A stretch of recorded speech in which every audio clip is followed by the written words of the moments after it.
Friends, ಎಲ್ಲರೂ ಹೇಗಿದ್ದೀರಾ? ಚೆನ್ನಾಗಿದ್ದೀರಾ ಅಂತ ಭಾವಿಸ್ತೀನಿ. ಇವತ್ತಿನ ವಿಡಿಯೋದಲ್ಲಿ ಏನು ತಿಳಿಸ್ತಾ ಇದ್ದೀನಿ ಅಂದರೆ ಬ್ಲೌಸ್ನ ಸ್ಲೀವ್ಸ್ ಯಾವ ರೀತಿ ಕಟ್ ಮಾಡೋದು ಅನ್ನೋದನ್ನ ತಿಳಿಸ್ಕೊಡ್ತಾ ಇದ್ದೀನಿ. ಇನ್ನೂ ಯಾರೆಲ್ಲ ನನ್ನ ಚಾನಲ್ನ ಸಬ್ಸ್ಕ್ರೈಬ್ ಮಾಡದೆ ವೀಡಿಯೋಸ್ನ ನೋಡ್ತಾ ಇದ್ದೀರಾ, ಪ್ಲೀಸ್ ನನ್ನ ಚಾನಲ್ನ ಸಬ್ಸ್ಕ್ರೈಬ್ ಮಾಡಿ. ಹಾಗೆ ಪಕ್ಕದಲ್ಲೇ ಬರೋ ಬೆಲ್ಲೈಕನ್ನ ಪ್ರೆಸ್ ಮಾಡಿ ಆಲ್ ಅಂತ ಸೆಲೆಕ್ಟ್ ಮಾಡಿ. ನಾನು ಯಾವುದೇ ವಿಡಿಯೋ ಅಪ್ಲೋಡ್ ಮಾಡಿದ ತಕ್ಷಣ ನಿಮಗೆ ಫಸ್ಟು ನೋಟಿಫಿಕೇಷನ್ ಬರುತ್ತೆ, ತಕ್ಷಣ ವಿಡಿಯೋ ನೋಡ್ಬೋದು. ಹಾಗಾದರೆ ಬನ್ನಿ ಇವತ್ತಿನ ವಿಡಿಯೋ ಶುರು ಮಾಡೋಣ. ಈ ವಿಡಿಯೋ ಮಾಡಬೇಕು ಅಂತ ತುಂಬ ಅನ್ಕೋತಿದ್ದೆ, ಆದರೆ ಮಾಡೋದಕ್ಕಾಗ್ತಿರ್ಲಿಲ್ಲ. ಯಾಕಂದರೆ ನನಗೆ ಸ್ವಲ್ಪ ಹುಷಾರಿಲ್ಲದೆ ಇರೋ ಕಾರಣಕ್ಕೋಸ್ಕರ ಸ್ವಲ್ಪ ಈ ವಿಡಿಯೋ ಲೇಟ್ ಆಯಿತು. ಪ್ಲೀಸ್ ಯಾರು ಬೇಜಾರು ಮಾಡ್ಕೋಬೇಡಿ. ಬನ್ನಿ ಹಾಗಾದರೆ ಇವತ್ತಿನ ವಿಡಿಯೋ ಶುರು ಮಾಡೋಣ. ತೋಳಿನ ಉದ್ದ ಯಾವ ರೀತಿ ತಗೋಬೇಕು ಅಂದರೆ ಈ ಥರ ಸ್ಲೀವ್ಸ್ನ ಉಲ್ಟಾ ಮಾಡಿ ಕರೆಕ್ಟಾಗಿ ಫೋಲ್ಡ್ ಮಾಡಿಕೊಂಡು ಸ್ಟ್ರೈಟಾಗಿ ಇಟ್ಕೊಳ್ಳಿ ಟೇಪ್ನ. ಅಲ್ಲಿಗೆ ಎಷ್ಟು ಬರ್ತಾಯಿದೆ ಉದ್ದ ನಮ್ಗೆ ಎಷ್ಟು ಬೇಕೋ ಅಷ್ಟು ತಗೊಂಡು ಅದಕ್ಕೆ 1.5 ಇಂಚು ಆ್ಯಡ್ ಮಾಡ್ಕೋಬೇಕು. ನನಗೆ ಇಲ್ಲಿ 9.5 ಬಂದಿದೆ, ಅದಕ್ಕೆ 1.5 ಇಂಚನ್ನ ಆ್ಯಡ್ ಮಾಡಿ 11 ಇಂಚನ್ನ ನಾನು ತಗೋತಾ ಇದ್ದೀನಿ. ಟೋಟಲ್ಲು ಲೆಂತು ನನಗೆ 11 ಬಂದಿದೆ. ನಾವು ಪ್ಲೇನ್ ಬ್ಲೌಸಿಗೆ ಮಾತ್ರ 1.5 ಇಂಚನ್ನ ಎಕ್ಸ್ಟ್ರಾ ಆ್ಯಡ್ ಮಾಡಬೇಕು. ಲೈನಿಂಗ್ ಬ್ಲೌಸಿಗೆ ಮಾತ್ರ ಅರ್ಧ ಇಂಚ್ ಮಾತ್ರ ಆ್ಯಡ್ ಮಾಡಬೇಕು. ಈಗ ನಾನು ತೋಳಿನ ಅಗಲ ಯಾವ ರೀತಿ ತಗೋತಾ ಇದ್ದೀನಿ ನೋಡಿ, ಇದೇ ರೀತಿ ಸ್ಟ್ರೈಟಾಗಿ ಟೇಪ್ನ ಇಟ್ಕೊಳ್ಳಿ, ಬಟ್ಟೆನ ಸ್ಟ್ರೈಟಾಗಿ ಎಳೆದು ಇಟ್ಕೊಳ್ಳಿ. ನನಗೆ 9.5 ಬರ್ತಾಯಿದೆ, 9.5 ಅಷ್ಟೇ ತಗೋತಾ ಇದ್ದೀನಿ. ನಾನು ಯಾವುದೂ ಅಗಲ ಎಕ್ಸ್ಟ್ರಾ ಯಾವುದು ತಗೋತಾ ಇಲ್ಲ. ನಾನು ಮಾರ್ಜಿನು ಸೇರಿಸಿ ನಾನು ತಗೊಂಡಿರೋದ್ರಿಂದ ಎಷ್ಟಿದೆ 9.5 ಇದೆ ಅಷ್ಟನ್ನೇ ನಾನು ತಗೊಂಡಿದ್ದೀನಿ. ಇನ್ನು ಕೆಳಗಡೆ ತೋಳಿನ ಡೌನ್ ಸೈಡಲ್ಲಿ ನನಗೆ 6.5 ಬಂದಿದೆ, ಅದಕ್ಕೂ 1.5 ಇಂಚನ್ನ ತಗೊಂಡಿದ್ದೀನಿ. ನನಗೆ ಟೋಟಲು ಕೆಳಗಡೆ ತೋಳಿನ ಉದ್ದ 8 ಟೋಟಲ್ಲು. ಇನ್ನು ರೌಂಡು ನನಗೆ ಲೂಸು, ನಮಗೆ ಸ್ಲೀವ್ಸ್ ಲೂಸ್ ಎಷ್ಟು ಬೇಕೋ ಅಷ್ಟೊಂದು ತಗೋಬೇಕು. ನನಗೆ 7 ಏನೋ ಬಂದಿದೆ, 7 ಅಂತ ಬರ್ಕೊಂಡಿದ್ದೀನಿ. ಅಷ್ಟೇ ಮೆಜರ್ಮೆಂಟಲ್ಲಿ ತಗೋತಾ ಇದ್ದೀನಿ ನಾನು. ನಿಮ್ಗೆ ಎಷ್ಟು ಬರುತ್ತೋ ಅಷ್ಟನ್ನು ನೀವು ತಗೊಳ್ಳಿ. ಈಗ ಬನ್ನಿ, ಈಗ ನಾನು ಉದ್ದನ ಯಾವ ರೀತಿ ಅಳತೆ ಮಾಡ್ಕೋತಾ ಇದ್ದೀನಿ ಅದೇ ರೀತಿ ಅಳತೆ ಮಾಡ್ಕೊಳ್ಳಿ ನೀವು.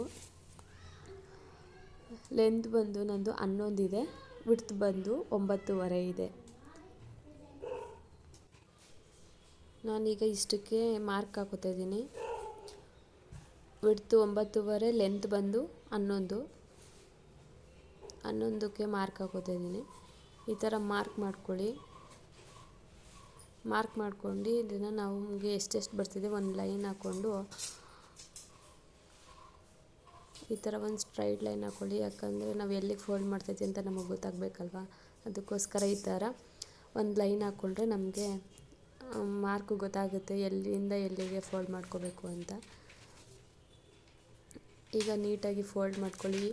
ಎಲ್ಲೆಲ್ಲಿಗೆ ಮಾರ್ಕಿಂಗ್ ಮಾಡ್ಕೊಂಡಿದ್ದೀರ ಅಲ್ಲಿ ಫೋಲ್ಡ್ ಮಾಡ್ಕೊಳ್ಳಿ. ನಮಗೆ 4 ಫೋಲ್ಡ್ ಬರಬೇಕು ಸ್ಲೀವ್ಸ್ಗೆ. 4 ಸ್ಲೀವ್ ಫೋಲ್ಡಿಂಗ್ ಏನಕ್ಕೆ ಅಂದರೆ ನಮಗೆ 2 ಸ್ಲೀವ್ಸ್ನ ನಾವು ಒಟ್ಟಿಗೆ ಕಟ್ ಮಾಡೋದ್ರಿಂದ ನಾವು 4 ಫೋಲ್ಡಿಂಗ್ ಮಾಡ್ಕೋಬೇಕು.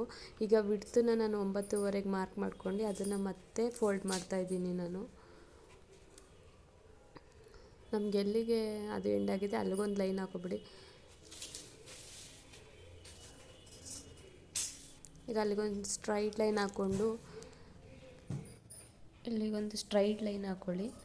ಸ್ಟ್ರೈಟ್ ಲೈನ್ ಹಾಕ್ಕೊಂಡಾದ್ಮೇಲೆ ಅಲ್ಲಿಗೆ ಕರೆಕ್ಟಾಗಿ ಫೋಲ್ಡ್ ಮಾಡಬೇಕು. ಕರೆಕ್ಟಾಗಿ ಅಲ್ಲಿಗೆ ಫೋಲ್ಡ್ ಮಾಡಿ, ಎಲ್ಲಿ ಮಾರ್ಕ್ ಮಾಡಿರ್ತೀರ ಅಲ್ಲಿಗೆ ಫೋಲ್ಡ್ ಮಾಡಿ, ಹೆಚ್ಚು ಕಮ್ಮಿ ಮಾಡಬೇಡಿ.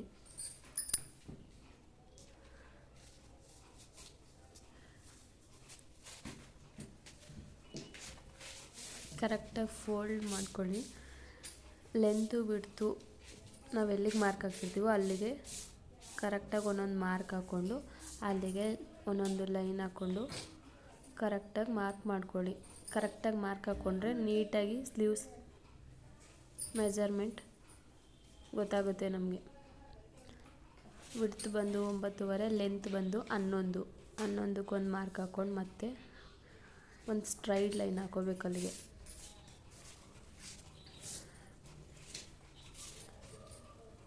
ನಮಗೀಗ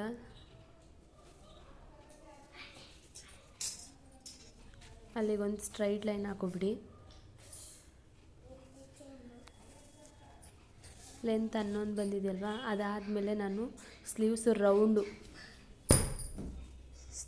ರೌಂಡ್ ಎಲ್ಲಿಗೆ ಬಂದಿದೆ 7 ಬಂದಿದೆ ನನಗೆ, ಅಲ್ಲಿಗೊಂದು ಮಾರ್ಕ್ ಹಾಕೋತಾ ಇದ್ದೀನಿ ನಾನು. ನೆಕ್ಸ್ಟು ಫೋಲ್ಡ್ ಸೈಡಿಂದ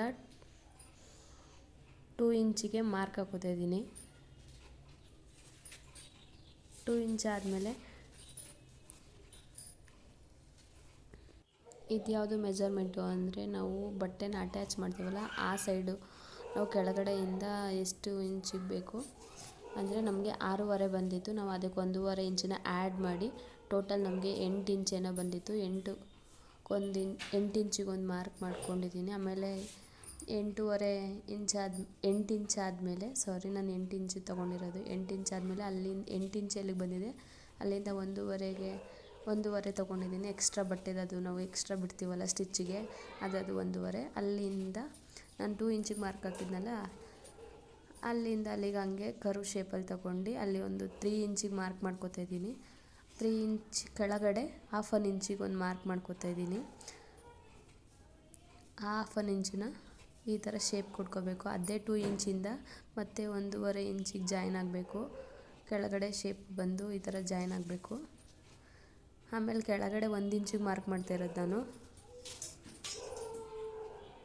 ಈಗ 7 ಇಂಚಿಗೆ ಒಂದು ಮಾರ್ಕ್ ಮಾಡಿದ್ನಲ್ಲ, ಅದನ್ನು ಮತ್ತೆ ಈಗ 1 ಇಂಚ್ ಕೆಳಗಡೆ ಮಾಡಿದ್ನಲ್ಲ ಅಲ್ಲಿಗೆ ಜಾಯಿನ್ ಮಾಡ್ತಾಯಿದ್ದೀನಿ ನಾನು. ಇಷ್ಟೇ ಸ್ಲೀವ್ಸು ಯಾವ ರೀತಿ ಮೆಜರ್ ಮಾಡಬೇಕು ಮತ್ತು ಯಾವ ರೀತಿ ಅಳತೆ ಮಾಡ್ಕೋಬೇಕು ಅನ್ನೋದು ಇಷ್ಟೇ. ಈಗ ಕಟ್ ಮಾಡಬೇಕು. ನೀಟಾಗಿ ಪೇಪರ್ನ ಒಂದು ಲೆವೆಲ್ಗೆ ಇಟ್ಕೊಂಡು ಕಟ್ ಮಾಡಿ. ಕೆಳಗೆ ಮೇಲೆ ಮಾಡಬೇಡಿ, ಹೆಚ್ಚು ಕಮ್ಮಿ ಆಗುತ್ತೆ.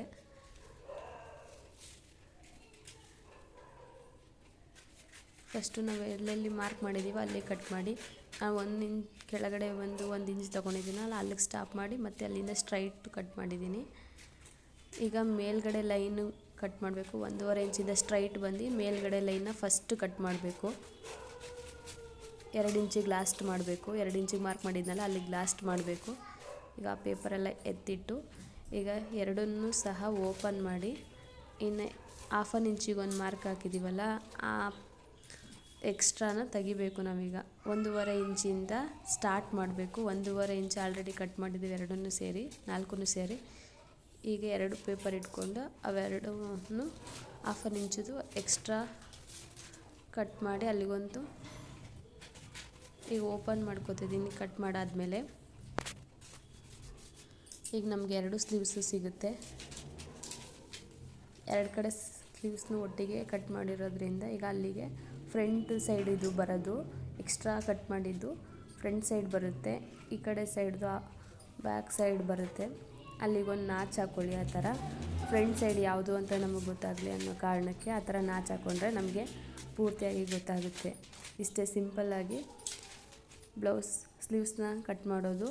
ಇದನ್ನು ನಿಧಾನವಾಗಿ ನೋಡಿ ಅರ್ಥ ಆಗುತ್ತೆ. ಸ್ಕಿಪ್ ಮಾಡಿ ನೋಡಿದ್ರೆ ಏನೂ ಸಹ ಅರ್ಥ ಆಗಲ್ಲ. ಪ್ಲೀಸ್ ವಿಡಿಯೋನ ಆದಷ್ಟು ಶೇರ್ ಮಾಡಿ. ಹಾಗೆ ಯಾರೆಲ್ಲ ಟೈಲರಿಂಗ್ ಕ್ಲಾಸ್ಗೆ ಇನ್ನೂ ಸೇರ್ಕೋಬೇಕು ಅಂತ ಇದ್ದೀರಾ ಅವರು ಆದಷ್ಟು ಬೇಗ ನಾನು ಫಸ್ಟ್ ಒಂದು ಶಾರ್ಟ್ ವಿಡಿಯೋ ಹಾಕಿದೆ, ಅದರಲ್ಲಿ ಹಾಕಿದ್ದೀನಿ ಅಡ್ರೆಸ್ನ, ಸೇರ್ಕೋಬೋದು. ಅಲ್ಲಿಗೆ ಬಂದು ಜಾಯ್ನ್ ಆಗ್ಬೋದು. ಜಾಯ್ನ್ ಆಗೋಕ್ಕಾಗಲ್ಲ ಅನ್ನೋರು ನಾನು ವಿಡಿಯೋನ ಪೂರ್ತಿಯಾಗಿ ನೋಡಿ ಅವರು ಯಾವ ರೀತಿ ಹೇಳ್ಕೊಡ್ತಾ ಇದ್ದಾರೋ ಅದೇ ರೀತಿ ನಾನು ಹೇಳ್ಕೊಡ್ತಾ ಇರೋದು. ಈ ವಿಡಿಯೋ ಇಷ್ಟ ಆದರೆ ಪ್ಲೀಸ್ ಲೈಕ್ ಮಾಡಿ, ಶೇರ್ ಮಾಡಿ. ಹಾಗೆ ನನ್ನ ಚಾನಲ್ನ ಸಬ್ಸ್ಕ್ರೈಬ್ ಮಾಡ್ಕೊಳ್ಳಿ. ನಾನು ಹಾಕೋ ವಿಡಿಯೋ ನಿಮ್ಗೆ ಯೂಸ್ಫುಲ್ ಆದರೆ ಮಾತ್ರ ಲೈಕ್ ಮಾಡಿ, ಹಾಗೆ ಸಪೋರ್ಟ್ ಮಾಡಿ. Thank you for watching.